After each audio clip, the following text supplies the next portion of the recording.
Hello and welcome to Commercial Real Estate Explained. I am Dave Carlson. On this channel, we help people make informed decisions about commercial real estate. So the subject of this video is, are we at the peak? I know a lot on the residential side, they're talking about how values will be going down as interest rates are increasing so dramatically. So in this video, we're going to talk about whether I feel like we are at the peak of the commercial market. So first and foremost, every market is different. I'm an expert here in Sacramento and Northern California. Things aren't all the same all over the country, so keep that in mind. What I will say is that we are seeing buildings sell for values that are really higher than I've ever seen. They are higher than 2006 before the big crash, but there are a lot of things that are different about that market versus this market. People are asking, why are values so high, and do I expect them to go down quickly as interest rates rise?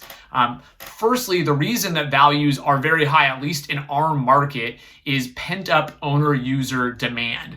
So essentially, there are a lot of businesses that have been doing well, and that because interest rates have been low, there's a lot of business owners that are out to buy their own building. We talk about that a lot on this channel. It's a move that I really feel strongly about, and something that can make sense for a lot of business owners. So what's happening is buildings, if there's a lot of vacancy or if there's a lot of repairs that need to be made, usually a commercial building like that that's vacant or needs a lot of repairs is going to sell for a low price. It's going to push the values down.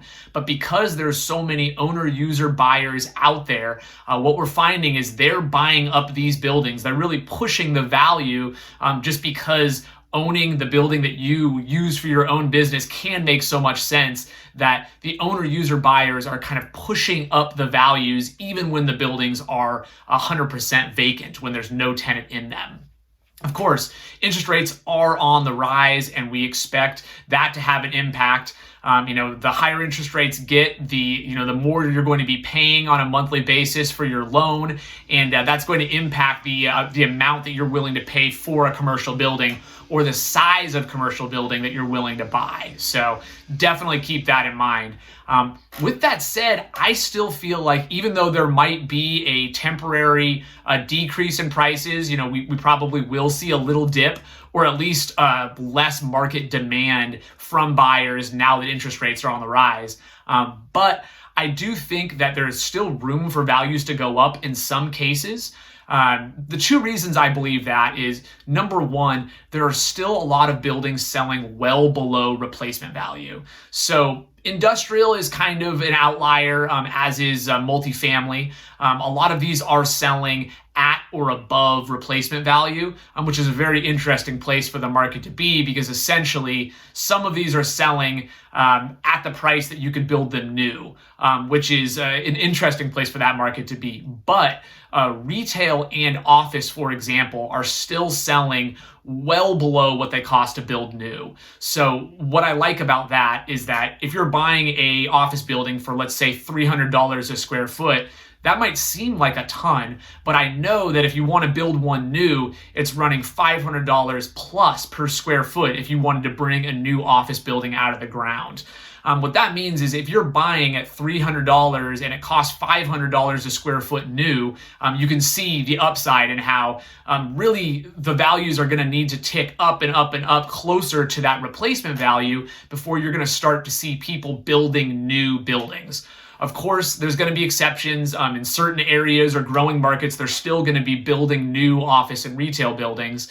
But right now, if you're buying a building and you're significantly below the replacement value, I feel like there's still room for that value to go up over time. We may be at the end of this cycle and there may be a dip, but I'm really not afraid of buying buildings when they're significantly below replacement value. The other reason that I think there might be room for values to go up more is our rents have really still been stagnant. Even though the price of buildings has been going up in my local market here, we really haven't seen rents go up significantly outside of industrial. The warehouse rents definitely are pushing, and that's why you're seeing more and more industrial development. But office and retail rents really aren't significantly higher than they have been for the past 10 years. So, I mean, we're pretty much back to pre-pandemic rents. There was a temporary dip there, but mostly the rents have been pretty stagnant. And so, until rents really start to rise, once rents get high, then the value of the buildings get higher and they start to push closer and closer to that replacement value. So to answer the question, are we at the peak? Yes, we might be at the peak for this cycle, but as long as buildings are still selling significantly below replacement value, I think that there is still room for those values to go up, in the next cycle at least. So that's just my personal take. Once again, it depends on your market. It depends on the type, like we discussed. Office buildings are selling for half of replacement value. Industrial buildings are starting to sell kind of right at that replacement value. So it does depend, but I still feel like there is room for values to go up, even if we do have a dip here with interest rates going up. So thank you for listening to this video. Hopefully you got some value out of it.